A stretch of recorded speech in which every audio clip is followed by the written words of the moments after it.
What is family? When you think about the question, what is family? Family is, it's a single word, but it really has different meanings. People have many ways of defining their family and what part of being a family means to them.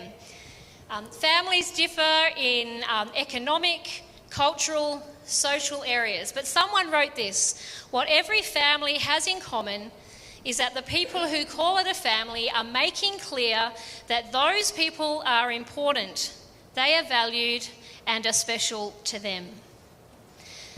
But in saying that though, we also recognise that sometimes families are hard. We struggle, we don't always understand each other. Sometimes families can be broken, they can be hurtful, and this can be difficult. But one thing that is important to note is that there are people in our lives who become family in the midst of the brokenness. Would you agree? Some of you may agree with that. The people who care, the people who listen, who support and value us, even when we're not perfect. And sometimes these are, what I call, and maybe what you call, friends like family. Who's got some friends like family? I've got a lot of people that are like that in my life. Well, as has been mentioned a few times, I spent 6 years in the Philippines at Joyville Children's Home. And this is one of the very first group photos that I took in 2006 when I was there when I first arrived. Junie is in the front row on your left. That little mischievous thing next to the other mischievous one next to, they're all the same. Kids are the same everywhere, seriously. And since Junie and I, as he's gotten older, has shared so many stories of the things those cute little things got up to that I wasn't aware of at the time. But anyway, so kids are the same everywhere. So who has trouble with like having 2 to 4 kids in the house? You know what families are like. Imagine having 30 of them in the house living together 24/7. Anyway, I need to stick to my notes because I have lots of stories. So I spent 6 years in the Philippines. So a residential children's home for young people aged between 7 and 18. Some of these children had lived on the streets, and all of them came from extreme poverty. There were some as young as 7 years old that were living on the streets, looking after themselves. Many had not known the love of family, and they had so many really difficult stories to share. But some had families that were, they were loved, and it was really difficult for them to be separated from their families. They weren't all from traumatic backgrounds, but they did have a tough early start to life because it wasn't easy for them.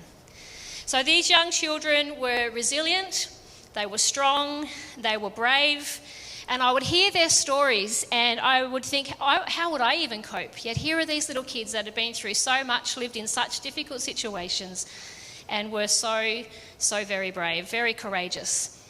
So living with these kids would go about the day-to-day activities every day for 6 years. Waking them up at 5 o'clock in the morning to getting them into bed at 9 o'clock at night, standing alongside them, they were hand washing their own clothes, getting them off to school, getting meals and all of that, living together all of the time. These were not just young people that I cared for and had a responsibility for, but the children became my family.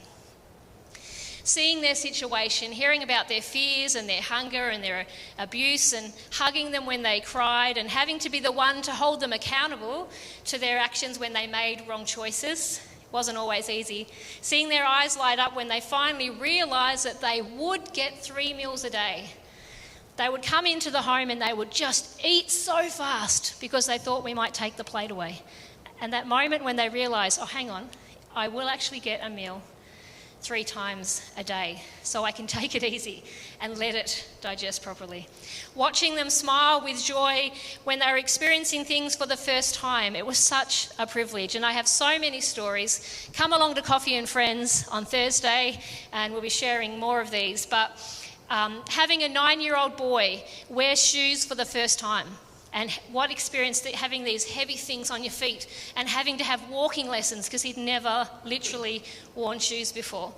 going to the cinema and having the kids be like, this is the biggest TV I've ever seen. Eating an apple with a spoon because they literally had never had one and didn't know how. We had to go, well, this is how you eat an apple.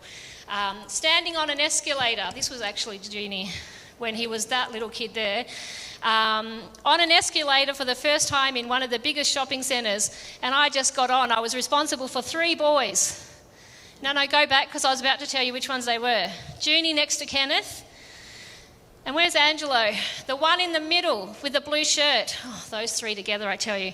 Anyway, I go, all right, let's go up the escalator. And I turn around and realised they're still at the bottom. They didn't know what it was. And they're like watching it go like this. So I'm like, I'm responsible for 3. I didn't take 30. Only 3 and I still lost them. And I'm running down the up escalator trying to get them, to teach them how to step on to an escalator. They were the fun times. I was their mum for that time. And you can move on, Ali, thank you. They were and they still are my children. And as you can see, they are the sisters and the brothers of Sheila and Amaya as well. So when I married Rod and he came to the appointment with me at Joyville, we became their second parents. And it was an honour for us to be able to guide them and to have them as part of our lives.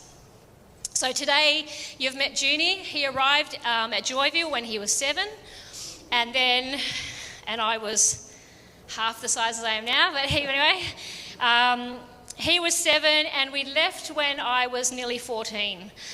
When I was nearly 14, he was nearly 14, and so we were nearly together for half of his life. So he is my son. He has a mum, but she just couldn't care for him in that time. And so that's where we were able to share him. And so his family is also our family.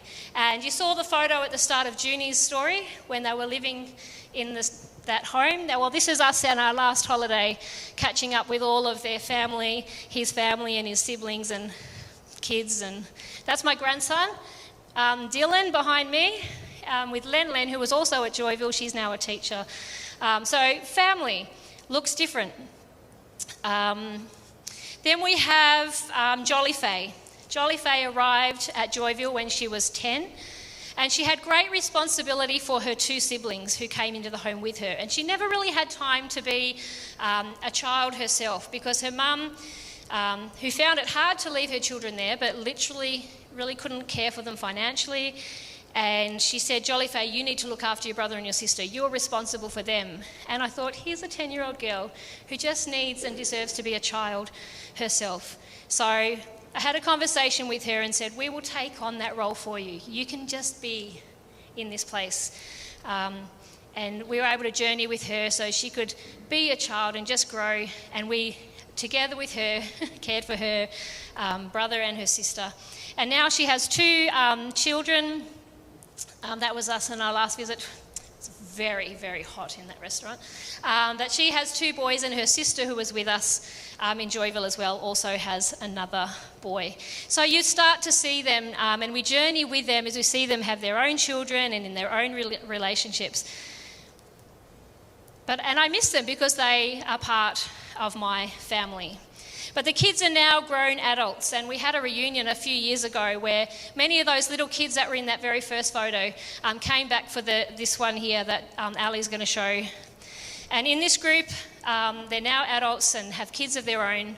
There are teachers and accountants, people working in IT, motor mechanics, cybersecurity, so many different areas of work because of child sponsorship and the work that the Salvation Army and opportunities that was given to them, but also because of all of their hard work as well. So these kids are my family and family of Rod and the girls as well. I get birthday cards that call me mum, and in the Philippines, Valentine's Day is a day where you express love to those who are part of your life. So, you get messages from them for that as well. Family is not necessarily just your blood relatives. It's so much more than that. So, We move on. I could talk forever, and I will not do that for you today. I've got plenty I'll bring up over time. But for today, we look at today's Bible reading, and we read this story of Jesus as he's surrounded by people, and he's sharing with them, and he's talking with them, and he's listening. And it was most likely a really busy time. And in the midst of all of this, he gets interrupted mid-sentence and told that his mother and his brother were outside. And one suggestion made was that they had reached the house where Jesus was. They'd probably come from Nazareth. They'd probably travelled about 40 kilometres, and they arrived on foot, and they wanted to see Jesus straight away. They had to speak to him for a particular reason. And the people who told Jesus that they were waiting outside sort of thought that maybe Jesus would stop what he was doing and go see them. But what happened? He didn't even respond in that way at all. Now, I'm sure if one of my family members walked through the door right now, I would be very surprised. And I would probably say, in the midst of the teaching, can you just give me a second? Because why would they be here? They've come from Tasmania. I'd want to know what was going on. What do they want? I haven't seen them for ages. You'd want to greet them with a hug. And I'm sure that would be understood. Here we read Jesus immediately asking the question, who are my brother and my mothers? And my mother and my brothers. Goodness me. Basically the question, who is my family? And he acknowledges that those who love God, those who follow him, those who sat there and were listening to what he was sharing with them, they were his family. He made it clear that those who followed him spiritually were just as close to him as his physical, actual relatives. So out of respect for those who sat with him, in recognising their commitment and acknowledging their relationship with God, their willingness to learn, he didn't leave. They were important to him, and he left his brothers and his mother standing outside. And I often wonder, why didn't they just come inside? Like, they didn't have to stand outside. Maybe the room was crowded. Maybe the news that what they wanted to share had to be told in private. There might have been an expectation that he would actually stop and want to go out and see them. And probably you could imagine they were feeling a bit disappointed because he didn't do that. And it's easy to go here, and maybe it's the wrong conclusion, that Jesus was rejecting his mother, because that would contradict his own teaching of love, loving all unconditionally. Jesus' words are giving priority to his Father and doing his will. In saying that, though, Jesus' brother at the time did not believe he was God's son. Imagine that. Here are the people sitting and listening to him. They actually travelled to be able to hear Jesus speak and to learn from him. And his own brothers didn't even believe. In John 7:5 it says, "For even his own brothers did not believe in him." These verses aren't so much of a confrontation between Jesus and his family as a statement about what it really means to be a disciple of Jesus and to be totally committed to him. So when Jesus is told that they are there, he stretches out his hands to his followers and he says that the people that were there before him are his mothers and his brothers. They were his family. He loved them as much as his actual family. And then he defines how people become part of his family. Anyone who does the will of my Father in heaven, they are my brother, my sister, and mother. And he's challenging others on their willingness to know about God and then to put it into action. But this verse is actually really important. It's an easy to overlook one word within this sentence, a word that we can be guilty of skipping over to get to the most important words that we think are important for us. Do you want to be a part of Jesus' family? Is that something that you would want to be part of? Yes, please. Well, I know that I do, and I would want to do that. This word is so important. It says, anyone who does the will of my Father in heaven, they are my brother, my sister, and my mother. Major Mal Davies, he's fairly well known in this area of town, seeing that his mother is right there and his brother is over there. soon to be the Victorian Divisional Commander, quite well known. He once wrote these words about this particular verse. And note that Jesus didn't say, whoever prayerfully considers the will of my Father, or whoever preaches about the will of my Father, or whoever contemplates the will of my Father is my brother and sister and mother. No, he says. Jesus says, whoever does the will of my Father. Whoever does. What is does? Well, it's an action word. What is to do? It's to perform an action, to give freely, to carry out, to undertake, to perform, accomplish, implement, achieve. So we can follow Jesus, and we can read his word, and we can be challenged, and we can feel loved, and we can be cared for. We can be forgiven and pray and reflect and be still in the presence of God. That's all important, and it's all necessary in our relationship with him, in our spiritual growth, and in our understanding. Yet this verse states very clearly that we are to do. Whoever does. A question that I want to ask you, and I continue to ask myself, is what is God calling us to do for him? We are part of his family, and he has a role for us. What can we be doing to live out Jesus' example in our day-to-day? Who are the people that we can be helping, that we can be serving? Yes, we can pray and we can contemplate his will, we can reflect on God and his greatness, but today we're being reminded of doing. For us to be part of the family of God, we need to consider this word. Whoever does the will of God in their lives, in their everyday, they will be called his mother, his brother, and sisters. Whoever does something will be part of God's family. So this morning, I want to invite you to consider, who is your family?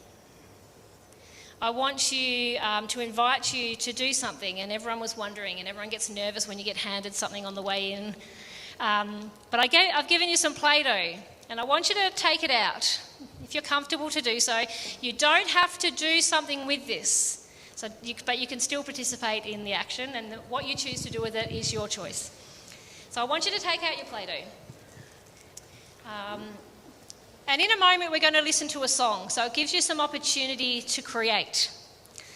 And I want you to think about, what is the thing that you could do? What is it that you could do? This song speaks about what we will do in a world where there is so much pain, there's so much injustice. And it says, will we fight?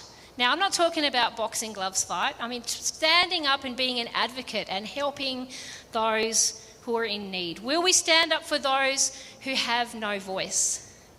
Will we be the hands and feet of Jesus? And down the front, you would have noticed there's some hands and some feet. This song talks about, I will be his hands and his feet. So if we're going to be the hands and feet of Jesus in our world today, if we're going to be a light and show love to people who are hurting, what are we going to do? How will we do that? So when you create, it might be a cupcake, because we didn't get any this morning. Well, sorry about that. But you might like to create a cupcake because you can bake for someone who is unwell. Might be a pasta bake. It's completely up to you. You might want to create an instrument because you see your musical gift is something that you can use in service to God. Not just to entertain, but to bring people into a knowledge of him, or to get alongside someone else and teach them a musical instrument. Maybe you'll create a person that represents you because you want to connect more intentionally with people, or it might be a person that you want to spend time with and build a greater relationship with. Maybe it will be a pencil because you want to be able to use you might not be able to get out as much as you used to, but you can still write letters of encouragement and support to people. I'm giving you lots of ideas so you can't say you didn't know what to do. Maybe you might like to do a grocery item because you volunteer at Salvo's Community Connect and you help putting together the parcels. And as you meet with the people, That's a great connection that you have. Maybe you want to create an ear because you want to take the time to stop and to listen. Well, in this time of prayer, and as we listen to the song, I invite you to take your creation, and for the online people, you will just see the song as we do this, to give privacy for the people who may choose to participate. You might like to bring your thing and place it on a hand or a foot, like just to symbolise and to pray about, God, help me to do this. I might get alongside people now already, and people who are part of our family, our church family here, but you want to be more intentional about it. You do it because you can cook, but I want to do it because I love Jesus, and I want to be able to share my love of Jesus with those people. What can you be doing to step up and live out your love and your faith in a practical way? To be part of Jesus' family, he asks us to do something. So what is it that you're willing to offer? Let us use this time as we pray together to create and then to come and prayerfully give that gift to God this morning.